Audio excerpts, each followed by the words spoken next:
ہمارے عبداللہ بھائی، تو یہ عموماً کہ عورت اور مرد کی نماز میں فرق ہے، یہ تصور غلط ہے۔ شریعت نے عورت اور مرد کی نماز کے فرق کے تصور کو پیدا ہی نہیں کیا، ٹھیک ہے جی۔ تو جب نماز میں کھڑے ہونا ہے، نماز کے لیے آنا ہے، آئندہ جو ہماری مجلس ہے نا 25ویں رات کی، اس میں انشاءاللہ ہم وضو کر کے دکھائیں گے، غسل کا طریقہ بتائیں گے۔ آج چونکہ نماز تھی، اگرچہ نماز کا لازم جز وضو ہے، لیکن وہ آئندہ میں انشاءاللہ بیان کریں گے۔ وہ چونکہ اس طرح ہم نماز کے وہ طریقے کو لکھ چکے تھے، اس لیے نیکسٹ میں انشاءاللہ وضو بیان کریں گے، وضو اور غسل۔ تو سب سے پہلے صف، ایک تو یہ تصور ختم کرنا ہے صف درست ہونی چاہیے۔ آقا کریم علیہ السلام کے صحابہ سوٹی لے کے نا، یہ کیا اسے بولتے ہیں، چھانتا، یہ جو شریک نہیں، ایک ہے سٹیک، لیکن وہ جو گدے کو مارنے کے لیے استعمال کرتے ہیں نا، سوٹی کے آگے وہ اس کو انہوں نے لگایا ربڑ سا، وہ لے کے قدموں پہ مارتے تھے صف کی درستگی کے لیے۔ اتنی اہمیت کا حامل عمل ہے یہ صف کی درستگی۔ آقا کریم فرماتے ہیں من واصل صفا واصلہ اللہ، جس نے صف کو توڑا اللہ اسے توڑ دے۔ من واصل صفا واصلہ اللہ، من قطع صفا قطع اللہ، جس نے صف ملائی اللہ اسے ملا دے، جس نے صف کو توڑا اللہ اسے توڑ دے۔ تو یہ بھی یاد رکھے گا، یہ کرسی کے ساتھ بھی صف ٹوٹ جاتی ہے، کرسی کے ساتھ بھی صف ٹوٹ جاتی ہے۔ بار بار وہ مسئلہ میں اس لیے نہیں ذکر کرتا کہ پھر ہمارے ساتھ سمجھیں کہ مجھے منو مسئلہ آیا، تو یہ لگانا نہیں، یہ حقیقت ہے۔ سائڈ پہ بیٹھے، عذر ہونا ایک الگ بات ہے، لیکن اس عذر کا ناجائز فائدہ اٹھانا یہ غلط بات ہے۔ لہذا غلط پہ ڈٹ جانا یہ اس سے بڑی غلط بات ہے۔ لہذا صف کی درستگی یہ لازم جز ہے۔ صف درست اس وقت ہوگی جب آپ کی ایڑی اپنے مسلمان بھائی کی ایڑی کے ساتھ ملے گی، اور نماز قبول تب ہوگی جب آپ کا دل مسلمان بھائی کے دل کے ساتھ ملے گا۔ پاؤں ملتے ہیں، دل نہیں ملتے، دل بھی ملانا ہے بھائیو، بڑی اہم بات ہے یہ، دل نہیں ملتے۔ اور میں جو دل پڑھتا بھائی نہیں، اللہ کے لیے آجے پڑھے، کوئی بات نہیں۔ تو ایڑی ملانے کے لیے عموماً ہمارے ساتھی جو ایڑی ملاتے ہیں نا، ایک ساتھی ایڑی کو ملانے کی صف خراب کیوں ہوتی ہے؟ ایک بھائی ایڑی کو ملانے کی کوشش کرتا ہے، دوسرا ایڑی کو نہیں ملاتا، پھر اس وجہ سے ایک بھائی کا پاؤں فل ٹیڑھا ہو جاتا ہے اور ایک بھائی کا پاؤں جو ہے وہ سیدھا ہوتا ہے۔ تو بندے بعد میں کہتے ہیں اے کیسی صف درست ہوئی جی، ساڑھے پیر ہی نہیں سیدھے ہوئے۔ تو اعتدال لازمی ہے۔ صف کو ملانے کے لیے دونوں بھائی ایڑی کو پیچھے سے ساتھ ملانے میں معاون بنے گے، پھر صف درست ہوگی۔ جب ایڑی کے ساتھ یہ اب بھائی دونوں کھڑے ہیں، دونوں نے اپنے پاؤں سیدھے کیے ہوئے ہیں، ٹھیک ہے، لیکن اگر یہ تھوڑا سا ایک دوسرے کے ساتھ تعاون کریں گے، پاؤں بھی سیدھا ہے، یہ تصویر بنا لے اگر کوئی ساتھی، تو اللہ کے فضل سے حدیث کبھی بھی غلط نہیں ہو سکتی۔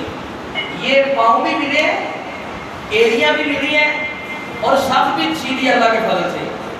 لوگ یہ کہتے ہیں کہ نہیں جی کیسے ہو سکتا ہے ایڑی ملے اور پاؤں، ایڑی کے ساتھ ایڑی، پاؤں سیدھا، صف بھی سیدھی۔ اب جب صف درست ہو گئی ہے تو اس کے بعد ہم نے تکبیر اولا کہنی ہے، اللہ اکبر۔ اب یہ نا جی دیکھیں، جب ہم نے رفع الیدین کرنا ہے، رفع الیدین کرتے ہوئے اس بات کا خیال رکھنا ہے کہ یہ جو ہاتھوں کی انگلیاں ہے نا، اسے ایسے نہیں کھول دینا، ٹھیک ہے، اور پھر ایسے بھی بند نہیں کر دینا۔ کئی بندے ایسے رفع الیدین کرتے ہیں، مطلب وہ ان کا رفع الیدین کرنا مذاق بن جاتا ہے، اور دین کا کوئی بھی عمل ایسا نہیں کہ جس کا مذاق اڑایا جا سکے، کہ بندہ وہ عمل کرے لوگ مذاق اڑائیں، ایسا نہیں۔ اگر وہ صحیح صحیح طریقے پہ کیا جاتا ہے، اگر وہ صحیح طریقے پہ نہیں کیا جاتا تو پھر لوگ مذاق اڑاتے ہیں۔ مطلب ایک لفظ آپ نے سنا ہوگا کہ جی رفع الیدین کرتے ہیں مکھیاں مارتے ہیں۔ مکھی مارنے کا طریقہ کبھی بھی ہاتھ سیدھا کر کے ایسے مکھی نہیں ماری جاتی۔ یہ ہمارے یہ آج کل گھر میں ہے نا، تو یہ مکھیاں مچھر آتے ہیں، تو کبھی آپ نے دیکھا ہو کسی بندے نے پہلے ہاتھ سیدھا کیا اور پھر ایسے مارا، ایسے نہیں، وہ اس طرح یہ آئی ہے ایسے کسی نے اپنا ہاتھ مار دیا، وہ نیچے گر گئی، اب تو اس نے مرنا ہے۔ تو ہمارے عمل کی وجہ سے ہم نے عمل کو غلط کیا، اس عمل کی غلطی کی وجہ سے ہم ڈبل مجرم بنے۔ ایک یہ کہ ہم نے کام غلط کیا، دوسرا یہ کہ ہماری وجہ سے حدیث کا مذاق اڑایا گیا۔ لہذا ہم نے اپنے ہاتھوں کو اعتدال کے ساتھ کھولنا ہے۔ کس کے ساتھ؟ اعتدال کے ساتھ، نہ زیادہ کھلی ہوئی ہو یہ انگلیاں، نہ ہی زیادہ بند ہو، وہ اعتدال کے ساتھ۔ اور پھر ایک ہے رفع الیدین کا طریقہ کانوں کی کرنگلی تک، یہ ہے نا، یہ یہاں تک، ٹھیک ہے۔ دوسرا ہے یہ کندھوں کے برابر، دوسرا ہے کندھوں کے برابر۔ اب یہ دیکھیں ابھی بھی بھائی کے ہاتھ سیدھے نہیں، کیوں؟ یہ وہ ہماری رفع الیدین کہاں سے شروع کرتے ہیں؟ اور پھر اگر کوئی مسئلہ بتائے نا تو ہم پتہ کہ آگے سے کہہ دیتے ہیں او بیٹھو جی اسی 40 سالہ کی نمازاں پہ پڑھنے آتے، مطلب سامنے نہیں سمجھ آیا۔ بھائی 40 سال انسان ہے نا، 40 سال سے ہی بندے سے غلطی ہو سکتی ہے۔ تو مطلب کہ جو صحابہ کرام رضوان اللہ علیہم مجمعین تھے، ابتداءً مسلمان، میرے خیال سے کوئی بھی صحابی نہیں ہے، سارے لوگوں نے بعد میں اسلام قبول کیا ہے، کسی نے پہلے کسی نے بعد میں۔ اب وہ اگر یہ دلیل بناتے کہ اسی 40 سال غلط ہی گزارے ہیں تو کوئی بھی اسلام قبول نہ کرتا۔ اس لیے انسان سے غلطی ہو سکتی ہے، لہذا اپنے ہاتھوں کو اعتدال کے ساتھ یا اپنے کندھے کے برابر یا اپنے کان کی کرنگلیوں کے برابر، یہ نیچے والا جو حصہ ہوتا ہے یہاں تک کھولنا ہے، یہاں تک لے کے جانا ہے، پھر یوں سیدھے ہی اللہ اکبر۔ اب یہ ہاتھ باندھنے ہیں، ٹھیک ہے، یہ ہے خطبہ من کے بعید۔ اب ہاتھ باندھتے ہوئے 3 طریقے ہیں۔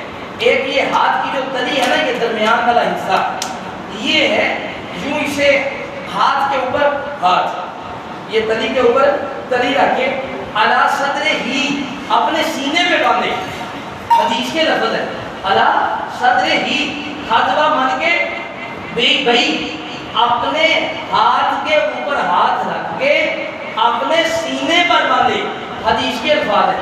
اب سینے پہ باندھنے کا ایک طریقہ تو یہ ہو گیا کہ اپنی ہتھیلی کے اوپر ہتھیلی، نمبر 2 اپنے گھٹ کے اوپر گھٹ، نمبر 2 اپنے گھٹ کے اوپر گھٹ۔ اگر کوئی بندہ یہ کہے کہ جی مطلب ہاتھ جو ہیں وہ سینے پہ باندھنے کا تصور نہیں، مطلب گھٹ کے اوپر گھٹ رکھ کے بندہ ناف پہ ہاتھ باندھ سکتا ہے، کبھی ہو نہیں سکتا۔ اس کا مطلب یہ ہے کہ اگر گھٹ کے اوپر گھٹ رکھیں گے تو پھر بھی ناف سے نیچے نہیں جا سکتے، اس کا مطلب ہے کہ ناف والے مسئلے پہ ذرا سمجھنے کی ضرورت ہے۔ اسی طرح تلی ہے، تلی کے اوپر تلی رکھ کے ایسے کبھی کسی کو آپ نے دیکھا یہ مطلب میری جو مطلب یہ کہ کام یہ تصور ہی نہیں ہے۔ پھر اس کے بعد آپ نے تیسرا یہ کرنا ہے کہ یوں اپنے گھٹ سے تھوڑا آگے ہاتھ کو رکھ کے، مطلب یہ کوہنی کے قریب اپنی ہاتھ کی آخری انگلی کو لے لیں، ٹھیک ہے جی۔ پہلا یہ ہوا ہتھیلی پہ ہتھیلی، دوسرا یہ ہوا گھٹنے کے اوپر گھٹنا، تیسرا یہ ہوا کہ اپنے ہاتھ کو اپنی کوہنی کے قریب لے جائیں۔ حدیث میں یہ 3 طریقے نماز کے وقت ہاتھ باندھنے کے ہیں۔ میں التماس کروں گا کہ میر صاحب کام کر رہے ہیں، باقی ساتھی یہ آ جائیں، اللہ تعالیٰ آپ کو خیر دے۔ یہ زندگی کے اندر مطلب مناسب نہیں ہے نا، نماز کا طریقہ یہ سیکھنے والی چیز ہے۔ پھر اب مطلب سبحان اللہ پڑھیں گے، مطلب اللہ باعث بینی پڑھیں گے، اور ایک میرے ساتھ وعدہ کریں کہ ہم نہ سبحان اللہ کے علاوہ بھی کوئی دعا یہ یہاں پڑھنے کے لیے سیکھیں گے انشاءاللہ، سیکھیں گے نا انشاءاللہ۔ کوشش کریں بھائی، کوئی بات نہیں، یوں ہی سمجھے کہ ہم نے کاروبار کا کوئی ایک نقطہ سیکھنا ہے، اللہ باعث بینی والی دعا سیکھ لیں، زندگی کے اندر بات پتہ نہیں کب جائیں گے۔ تو اس کے بعد جو بندہ سورہ فاتحہ نہیں پڑھتا، حدیث میں موجود ہے، آقا کریم فرماتے ہیں جس نے نماز میں سورۃ فاتحہ نہ پڑھی، وہ امام کے پیچھے ہو یا اکیلا ہو، وہ نماز سیدھی ہو یا جہری ہو، آقا کریم فرماتے ہیں اس کی نماز نہیں ہے. لہذا فاتحہ پڑھے گی، اس کے بعد کوئی چھوٹی سی سورت پڑھے گی. اب اس کے بعد سوال و جواب کی شیخ بات نہیں، یہ بات نہیں ہوتی اس طرح. سر آپ یاد رکھیں، پینسل لا کے نہیں رہے، لکھ لیں. کسی بھائی کے پاس آگے کچھ ادھر پینسل نہیں ہے، سفیان بھائی اندر چھوٹی سی وہ ڈائری جو اس کی ادھر پڑی تھی انہیں دے، وہ لکھ لیں. ہاں وہ صف میں جب پاؤں سے پاؤں ملے گا. پھر اس کے بعد ہے جی رکوع. اب رکوع کرتے ہوئے ایک بات کا تو یہ خیال رکھنا ہے کہ یہ جو ہاتھ ہے نا، جسے ہم پنجہ بولتے ہیں، اسے اپنے سارے گھٹنے کے اوپر اس کی گرفت کرنی ہے. کیا کرنا ہے؟ گرفت کرنی ہے. ہم عموماً یہ ہاتھ کے یہ جو اوپر والا سب سے حصہ ہوتا ہے نا، اسے ایسے رکھ کے نا ایسے رکوع کرتے ہیں. مطلب کہ وہ یا کوئی بہت زیادہ آگے تو ہمیشہ اپنی نگاہ سجدے پہ رکھنی ہے، سجدے والی جگہ پہ. اب بھائی رکوع کر کے دکھائیں. اللہ اکبر. اب نگاہ سجدے والی جگہ پہ یہ بھائی نے بھی دیکھا ابھی اپنی کوہنی کے اندر گنجائش چھوڑی ہے، اس گنجائش کو ختم کرنا ہے. بالکل بازو سیدھا ہو. وہ جو حضرت جنار رحمہ اللہ نے کہا تھا نا کہ نماز خود ایک ورزش ہے. بندے کہتے ہیں جی نماز ہی ورزش کہتے ہیں، اور بھائی ان کا مطلب تصور یہ نہیں ہے کہ نعوذ باللہ نماز کوئی ایسی غلط چیز ہے. مطلب ان کا یہ ہے کہ جو بندہ نماز پڑھتا ہے نا، اس کی جسم کی سارے کی ورزش خود بخود ہو جاتی ہے. صحابہ کرام نے نماز پڑھی، یہ بھائی کی کمر دیکھیں اور یہ بھائی کی کمر دیکھیں، فرق ہے. کیوں کہ یہ وہ گھٹنے پہ پورا کر دھیان سیدھا کریں، تھوڑا سیدھے والی جگہ. تو صحابہ جب سجدہ رکوع کرتے تو حالت یہ ہوتی کہ اگر اوپر پانی کا پیالہ رکھ دیا جاتا، پرندے پانی پی جاتے، پھر بھی وہ پانی نہیں گرتا تھا. تو باقی بات آپ سمجھیں. ایک تو یہ جو سختی پیدا کرنی ہے کوہنی میں، ٹھیک ہے. نمبر 2 گرفت کرنی ہے اپنے گھٹنے کی، اپنے پنجے کے ساتھ، اپنے ہاتھ کے ساتھ. نگاہ رکھنی ہے آپ نے اپنے سجدے کی جگہ پہ. اس کے بعد سمیع اللہ لمن حمدہ، جہاں پہ تفریح کرنے کے بعد دعائیں سبحان ربی الاعلیٰ یا سبحان ربی العظیم کے علاوہ بھی کوئی یاد کر لیں دعا پر. سبحان قدوس رب الملائکۃ والروح کر لیں. سبحان ذی الجبروت والملکوت والکبریاء والعظمت کر لیں. سبحانک اللہم ربنا وبحمدک اللہم اغفر لی کر لیں. یہ مطلب دعائیں ہیں. تو لہذا یہ جو نیچے رکھنے کے لیے جو بھی چیز ہے نا بھائی، تو یہ جو دعائیں ہیں وہ یاد کر لیں. ٹھیک ہے جی. اس کے بعد ہوگا یہ میں شارٹ کٹ کر رہا ہوں، کوئی اگر مسئلہ رہ جائے تو وہ لکھنے میں انشاءاللہ بتاؤں گا اگر اللہ نے توفیق دی تو. اب آپ ذرا اس طرف متوجہ. اب ہم نے سجدہ کرنا ہے. سجدے میں انسان کا یہ پیشانی، ناک، ٹھیک ہے، یہ پیشانی اور ناک، ہاتھ دونوں، گھٹنے اور پاؤں، ایک پاؤں، دونوں پاؤں کی انگلیاں جو ہیں. نمبر 2 یہ گھٹنے، نمبر 3 یہ ہاتھ، نمبر 4 یہ ناک، نمبر 5 یہ پیشانی. یہ 5 چیزیں جو ہے نا یہ ہم نے زمین پہ لگانی ہے. ٹھیک ہے جی. تو ایک یہ کرنا ہے کہ سجدے کو لمبا کرنا ہے. ایک ہے پڑھنے کے اعتبار سے لمبا، کہ کوئی 3 دفعہ پڑھتا ہے سبحان ربی الاعلیٰ، کوئی پڑھتا ہے 10 بار سبحان ربی الاعلیٰ. ایک ہے اس اعتبار سے لمبا کرنا. ایک ہے جسامت کے اعتبار سے لمبا کرنا. جسامت کے اعتبار سے بھی سجدے کو لمبا کرنا ہے، شریعت کا حکم ہے. بلکہ ہمارے جہاں میں پڑھا ہوں مکرم مسجد مارکیٹ اور گجرانوالہ میں، وہاں جو ہماری صفیں بچھی ہوئی ہیں نا، یہ ریگولر مصلے کا سائز 4 فٹ ہوتا ہے، اور ہمارے مکرم مسجد کے مصلے کا سائز 4.5 فٹ ہے. کیوں کہ سنت کے مطابق سجدے کو لمبا کریں. تو دوسرا کہ اپنے جو ہے نا اپنے یہ کوہنیاں یہ اپنے جسم کے ساتھ نہیں لگانا. ٹھیک ہے جی. اسی طرح یہ پیٹ اور یہ اپنا کیا اسے بولتے ہیں ران کو اور پیٹ کو ساتھ سجدے میں نہیں ملانا. ان میں بھی فاصلہ ہونا چاہیے. اور پیچھے سے ران کو اور یہ اپنا پنڈلی کو ساتھ نہیں ملانا. ان میں بھی فاصلہ ہو. چلے بھائی اللہ اکبر. اور پاؤں جو ہیں وہ ملے ہوئے ہوں. پاؤں جو ہیں عموماً بھائی پاؤں نہیں ملاتے پیچھے سے, پاؤں ملائیں. یہ پاؤں ملانے میں بھی ایک اور مسئلہ ہے. پاؤں ملاتے ہوئے آپ نے اپنی انگلیوں کو نیچے سے ٹیڑھا کرنا ہے اندر کی طرف. اماں جی کہتی ہیں کہ ایک رات حضرت رسول اللہ نماز پڑھ رہے تھے, میں نے حضرت رسول اللہ صلی اللہ علیہ وسلم کے پاؤں کی طرف میرا ہاتھ لگا تو رسول اللہ صلی اللہ علیہ وسلم کے پاؤں نیچے سے مڑے ہوئے بھی تھے اور ملے ہوئے بھی تھے, لہٰذا انہیں ملانا بھی ہے اور موڑنا بھی ہے. اب بھائی آپ کے جو ناک بھی نیچے ہونا چاہیے, پیشانی, ہاتھ سے دیکھیں نا, ساری چیزیں ان کی فٹ ہے اللہ کے فضل سے. چلے بھائی اللہ اکبر. اب یہاں دعا پڑھنی ہے, ربی فرلی ربی فرلی ربی فرلی, یہ پڑھ لیں, یا اللہم فرلی ورحمنی واہدنی واجبرنی وعافنی وارزقنی وارفعني, یہ پڑھ لیں. ٹھیک ہے, کوئی بھی پڑھی جاتی ہے. اب یہاں پر جب بیٹھ گئے, اب بائیں پاؤں کے اوپر بیٹھ کے دائیں پاؤں کو سیدھا کھڑا کرنا ہے. بائیں کے اوپر بیٹھنا ہے اور دائیں کو سیدھا کھڑا کرنا ہے اور مضبوطی کے ساتھ. ٹھیک ہے. اور وہ صف کے معاملے میں ایک مسئلہ مجھے ابھی بھی یاد آیا ہے کہ اگر کوئی صف میں سے ساتھی نکل جائے نا تو بعض لوگ کہتے ہیں جی جی میں قلعہ ٹھوکی دا نا وہ قیدا بنا ہوا ہے کہ نماز چینج قلعہ ٹھوکی دا, قلعہ نہیں ہل سکتا ہے, تجھی نہیں ہل سکتے. اگر کوئی اضطراری حالت بن جائے, کوئی بندہ وضو ٹوٹ جاتا ہے, کوئی بچہ ہے وہ کھڑا تھا چلا جاتا ہے, تو آپ نے امام صاحب کی طرف باڑے کے سب کو ساتھ ملا لینا ہے, وہ جو ہے ختم کر دینا ہے. حضرت رسول اللہ فرماتے ہیں کہ جب صف میں خلا ہوتا ہے تو پھر اللہ تعالیٰ ناراض ہوتے ہیں, اللہ تعالیٰ ناراض ہوتے ہیں اور وہ درمیان سے شیطان گھستا ہے, درمیان سے شیطان گھستا ہے. ایک یہ بھی بات ہے کہ جب زمین پہ اپنے ہاتھ رکھنے ہیں نا سجدے میں, تو پھر انہیں ایسے نہیں کرنا, یا بعض لوگ ایسے بات کر دیتے ہیں یا ایسے کر دیتے ہیں, بلکہ سیدھا رکھنا ہے اور یہاں بھی ناک انگلیاں زیادہ کھولنی ہے, ناک بند رکھنی ہے, یہ اعتدال کے ساتھ اپنے چہرے کے قریب لے رکھنا ہے. اس کے بعد بائیں پہ بیٹھنا ہے, دائیں کو کھڑا کر لینا ہے. یہاں بھائیوں پھر اس کے بعد دوسرا سجدہ کرنا ہے, سجدے کی دوسری دعائیں بھی یاد کریں. بڑا کچھ ہم بعد میں بھی یاد کر لیتے ہیں. مطلب آپ دیکھیں نا کہ 50 سال پہلے کے پڑے ہوئے بزرگ, مطلب آج کا جدید ریاضی بھی مطلب اس کے سوال حل کر لیتے ہیں کیونکہ انہوں نے سمجھا ہے, کوشش کیا اس میں.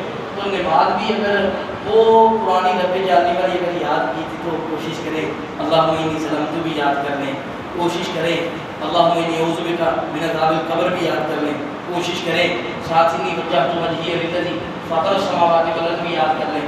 وہ پنجابی کی مثال معروف ہے نا, جتنا گڑ پاؤ گے اتنا میٹھا ہوئے گا.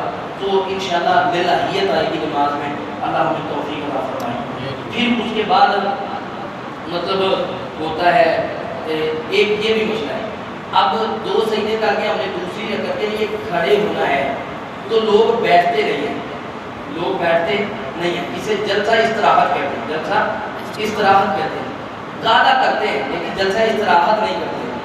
جلسہ استراحت حضرت رسول اللہ کیا کرتے تھے, وہ بھی کرنا ہے, یعنی دوسری رکعت میں اٹھنے کے لیے پہلے بیٹھنا ہے. ٹھیک ہے جی. اس کے بعد آگے جو ہے آخری تشہد آ گیا. آخری تشہد میں پہلے تحیات پڑھیں گے, بیٹھتے ہوئے جو ہے ہاں ایک انگلی بھی ہلائیں گے, انگلی بھی ہلائیں گے. ٹھیک ہے. عموماً ہم انگلی اس وقت ہلاتے ہیں رفع سبابہ, یہ بڑی اہمیت کا حامل مسئلہ ہے. رفع سبابہ اسے بولتے ہیں, رفع سبابہ کرنا ہے. ٹھیک ہے.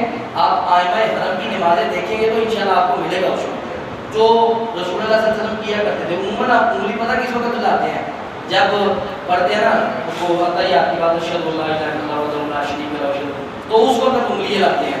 میں نہیں سنوں گا کسی سے نماز, لیکن آج اگر کسی بھائی کو نہیں آتی تو زندگی میں یاد کر دیں انشاءاللہ. اللہ تعالیٰ اپنی اولاد کو نماز یاد کروائیں, نماز کا طریقہ سکھائیں. پھر اسی طرح آئندہ اپنی اولاد میں سے کسی نہ کسی ایک بیٹے کو ساتھ قائل کریں کہ پتر آ جا وضو کا طریقہ آج موشہ دسنا ہے, پتر آ جا آج غسل کا طریقہ دسنا ہے. شاید وہ عمل کر لے اور وہی عمل ہماری زندگی میں نجات کا ذریعہ بن جائے. تو وہاں ہم نے جب آخری تشہد میں بیٹھنا ہے تو اس وقت ہم نے یہ بائیں پاؤں کو دائیں پاؤں کے نیچے سے باہر نکال لینا ہے. ٹھیک ہے. چلے بھائی یہ بھائی کا پاؤں دیکھتے ہیں باہر آ گئے. ٹھیک ہے. یہ پاؤں سے کھڑا ہے. ٹھیک ہے جی. تو جب اسے ایسے کریں گے تو پھر یہ دایاں ہاتھ خود بخود اپنی اصل جگہ پہ آ کے رام پہ رکھا جائے گا اور وہ بایاں کھڑا ہو جائے گا. ٹھیک ہے جی. وہاں دعائیں پڑھیں. حضرت رسول اللہ دعائیں کیا کرتے تھے. درود پاک پڑھیں, اتحیات پڑھیں. تو یہ سارے مسائل ہیں. پھر اس کے بعد السلام علیکم ورحمۃ اللہ دائیں جانب, اور اس طرح ہو کہ آپ کو پیچھے والے نمازی نظر آئے. مطلب پوری گردن کو موڑنے کی اور ممکن کوشش کریں نماز میں. تو اور کیا مسئلہ ہے؟ ہاں جی, ایک بات نا کوشش کریں. ایک بھائی نے مجھے توجہ دلائی ہے, وہ کہتے ہیں کہ ساتھیوں سے نماز کرو کہ لازمی اذکار جو ہے نا کم از کم ربی عینی علی ذکری کا, اللہم انت السلام و منک السلام, اور اسی طرح مطلب تہذیبہ سبحان اللہ, کچھ نہ کچھ لازمی اذکار میں وقت دیا کریں. یہ نہ ہو مطلب ادھر سے سلام ہو ادھر سے بندہ بھاگ جائے, یہ مناسب نہیں ہے طریقہ. اب کسی ساتھی کے ذہن میں کوئی سوال ہو تو وہ کھل کے کریں. ہاں دیں. یہ بھائی نے پہلے سوال کیا.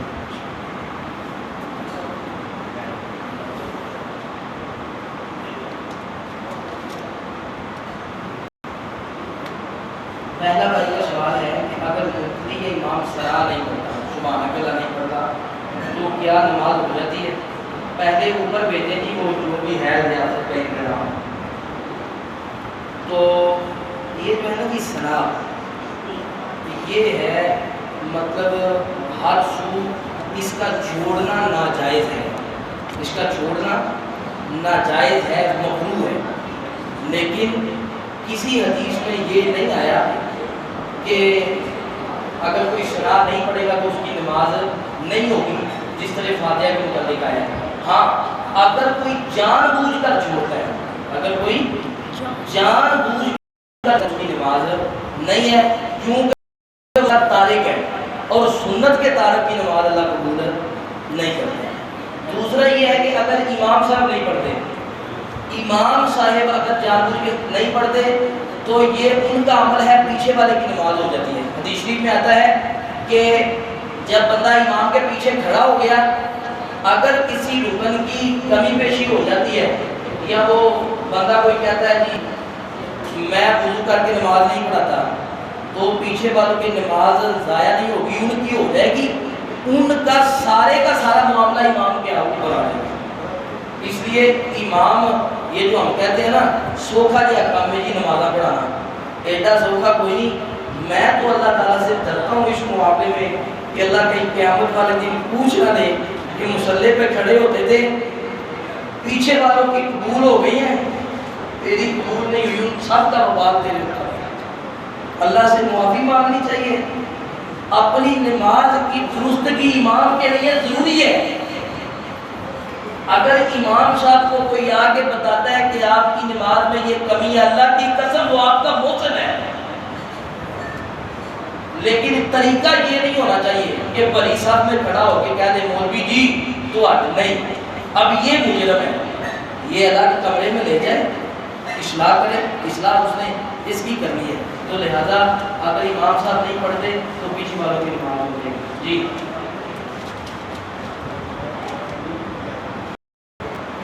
دیکھیں جی, شریعت کا یہ اصول ہے, اللہ تعالیٰ فرماتے ہیں کہ لا یکلف اللہ نفسا الا وسعہا. ہر ممکن کوشش کرے. عموماً کئی لوگ سوال کر کے مولوی صاحب کے اوپر ڈال کے اپنے آپ کو بری کر لیتے ہیں کہ مولوی صاحب نے کیا سی جی. اس کی نیت کا معاملہ ہے. وہ ان کا سوال ہے کہ کیا اگر کوئی شخص صف میں کھڑے ہوتے ہو کر اپنے پاؤں کو سیدھا کرنے کی کوشش کرتا ہے, لیکن موٹاپے کی وجہ سے یا کسی آپریشن کی وجہ سے یا کسی دوسری اضطراری کیفیت کی وجہ سے اس کا پاؤں سیدھا نہیں ہوتا, تو ایسی صورت میں اس کے لیے کیا حکم ہے؟ جہاں تک اسے آسانی ہے وہ اپنے دل کے ساتھ کوشش کرے. یہ اگر وہ واقعی مجرم ہے, مطلب معذور ہے, تو پھر وہ مجرم نہیں. جب وہ معذور ہے اور حقیقی معذور ہے پھر نہیں. اگر وہ معذوری صرف آنکھوں میں مٹی ڈالنے کے لیے ہے تو پھر وہ اللہ کا مجرم ہے. جی جی دونوں پاؤں نہیں ہوتا. اگر نہیں ہوتا تو وہ کوشش کرے کہ دونوں پاؤں کے اوپر کھڑا ہو بیٹھ جائے، ٹھیک ہے. اگر پھر بھی نہیں بیٹھ سکتا تو پھر وہ جس طرح بیٹھ سکتا ہے اسی طرح بیٹھ سکتا. جی سمجھ جی. حضرت رسول اللہ صلی اللہ علیہ وسلم کے پاس یہ بندے نے نماز پڑھی، اس کے ٹخنے لگے نہیں تھے، تو آقا کریم نے اس کی نماز نہیں. اور صرف نماز کے لیے ٹخنے ننگے کرنا اور عام حالت میں مطلب ڈھانپے رکھنا عورت کے لیے حکم ہے کہ وہ ہمیشہ ڈھانپ کے رکھے. الٹ چل گیا ہمارا معاشرہ. عورتیں جناب وہ پنڈلیوں تک ایک ٹائٹ فٹنس میں اور دوسرا پنڈلی تک اور پھر اس کے اوپر فخر. یہ سب سے زیادہ عجیب اور گناہ والی حرکت ہے. سنت کا ادراک پھر اس کے اوپر فخر، یہ جہنم میں لے جانے والا عمل ہے. لہذا مرد کو ہمیشہ اپنے ٹخنے ننگے اور عورت کو ہمیشہ اپنے ٹخنوں کو ڈھانپ کے رکھنا چاہیے. اور صرف نماز کے لیے بھی اگر کوئی کر لیتا ہے کیا وہ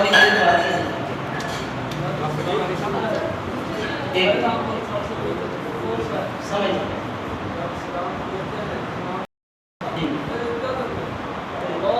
ہاں جی.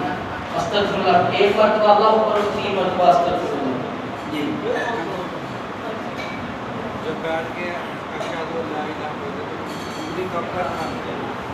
وہ مطلب سارے جو آپ کی دعائیں ہیں ان کو پڑھتے ہوئے آپ آہستہ آہستہ ہلا سکتے ہیں اور کبھی ہلا دیں کبھی چھوڑ دیں، یہ بھی ٹھیک ہے.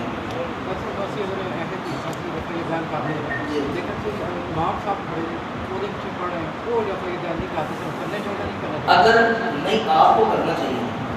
اگر آپ سمجھتے ہیں کہ نماز پڑھانے والا امام مستقل سنت کا تارک ہے، 2 باتیں یاد رکھیں. مشرک ہے، بدعتی ہے، مستقل سنت کا تارک ہے. 3 باتیں اگر موجود ہیں تو وہاں نماز پڑھنے سے گریز کریں. ایسی مسجد میں نماز پڑھیں جہاں سنت کا اہتمام کیا جاتا ہے. اللہ توفیق عطا کرے. جی جی یہ اپنی شلوار کو مطلب ٹخنے ننگے کرنے کے لیے فولڈ کرنا یا اپنے بازو کو فولڈ کرنا، یہ شریعت میں حضرت رسول اللہ نے منع فرمایا. لہذا شلوار تہ بند اپنا یہ یا اسے بولتے ہیں ٹروزر یہ رکھیں چھوٹا، ٹھیک ہے، فولڈ نہیں کرنا. رسول اللہ نے منع فرمایا فولڈ کرنے. چھوٹے کروا کینچی ملتی ہے کروا سلائیہ سے ترتیب بیٹھے ہیں روپیے 60-70 دے دے تو چھوٹا کروا اندر ہو یا باہر ہو. یہ مسئلہ پہلے بھی ایک بھائی نے پوچھا تھا کہ بڑی اچھی مسئلے کی طرف رہنمائی کی ہے کہ جی اندر کی طرف فولڈ کر لیں. یہ ہے وہ یہودیوں والا ساتھ کہ اللہ تعالیٰ نے کہا ہے کہ ہفتے والے دن مچھلیاں نہیں پکڑنی، تو انہوں نے جمعے والے دن وہ لگا لیے، ہفتے والے دن جال لگا لیے، روح اس دن لی اور پکڑ. یہ اسے کہتے ہیں ہیلا بہانہ. یہ اسلام میں جائز نہیں. جی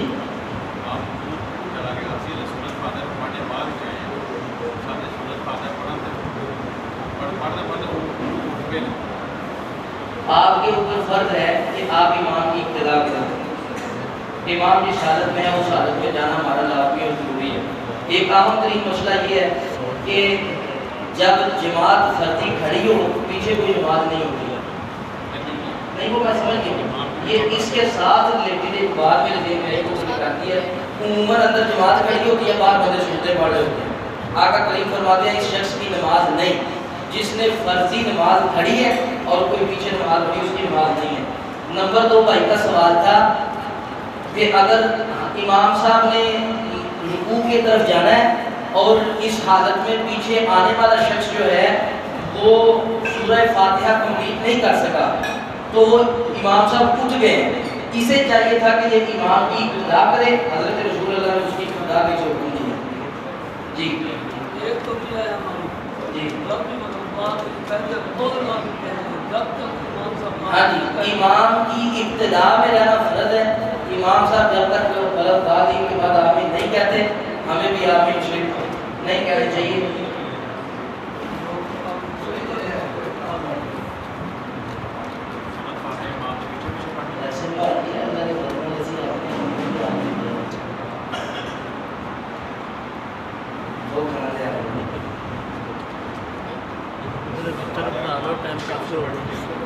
اس کے 3 طریقے ہیں. ایک تو جب امام صاحب ختم کر لیں مطلب سورۃ فاتحہ کو انہیں وقفہ دینا چاہیے, ٹھیک ہے. اور دوسرا جو ہے جب امام صاحب پڑھ لیں الحمدللہ رب العالمین یہاں رکی دو. تیسرا یہ جو پیچھے جی کسی اور بھائی کو پوچھنا.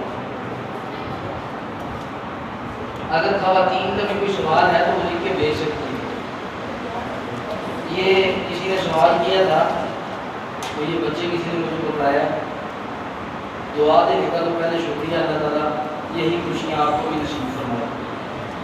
نمبر 2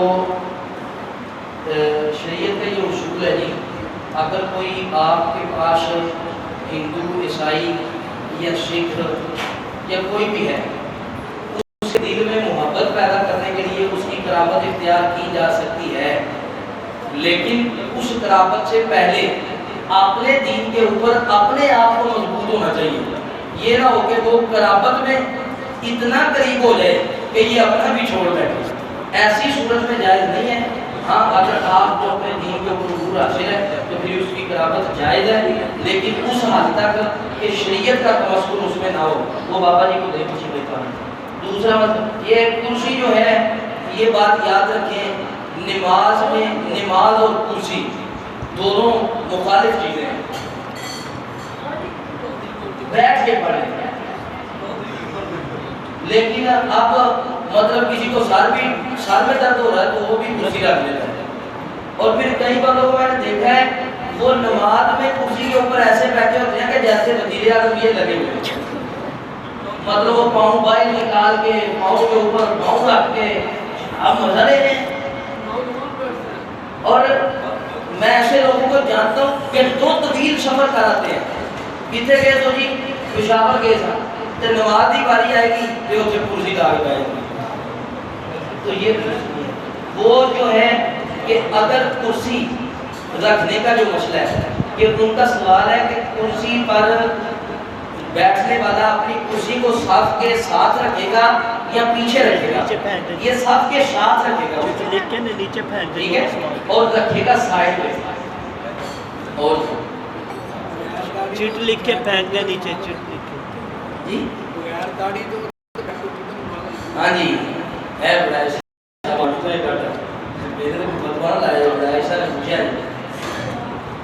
اللہ صلی اللہ علیہ وسلم فرماتے ہیں کہ داڑھی یہ سنت ہے, اس کا تارک رسول اللہ کی سنت کا تارک ہے وہ مجرم ہے.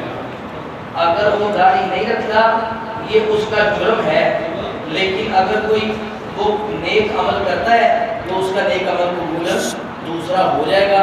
اس کی اسے اصلاح کرنی چاہیے. دوسرا یہ جو ہمارے ہاں خصوصاً اہل حدیثوں نے یہ مسئلہ اوپر بھی اور پانی بھیجتے ہیں اگر ہے تو یہ جو ہے نا ہم ٹوپی کے بغیر نماز ہے پاجی جس صحیح آخیے نا تو پاجی پا کے پڑھنی چاہیے. رسول اللہ صلی اللہ علیہ وسلم نے مستقل طور پہ ایسا نہیں کیا. زیادہ عمل یہ ہے کہ رسول اللہ صلی اللہ علیہ وسلم کے سر کو صحابہ کہتے ہیں, ہم کبھی بھی ننگا نہیں دیتے. ہر وقت پہننی چاہیے, نماز میں خصوصی اہتمام کرنا چاہیے. ہاں اگر موجود نہیں ہے پھر وہ کہیں کہ اس کی نماز نہیں ہے, یہ غلط ہے. یہ بس جی یہ آخری سوال ہوا جی.